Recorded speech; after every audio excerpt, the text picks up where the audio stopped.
கர்த்தருக்கு ஸ்தோத்திரம்.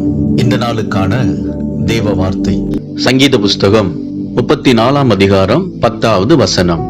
சிங்கக்குட்டிகள் தாழ்ச்சி அடைந்து பட்டினியாய் இருக்கும், கர்த்தரை தேடுகிறவர்களுக்கோ ஒரு நன்மையும் குறைவுபடாது.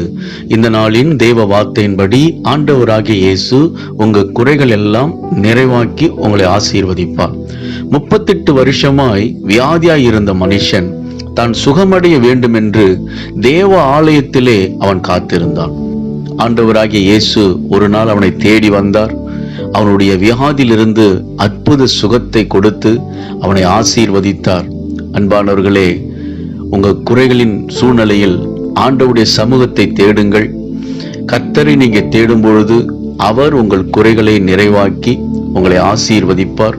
உங்க தேவைகளை அவர் சந்திப்பார். சகலமும் நன்மையாய் அவர் முடிய செய்வார். விசுவாசியுங்கள், மகிழ்ந்து களி கூறுங்கள். இயேசு உங்களை ஆசீர்வதிக்கிறார். ஆமென்.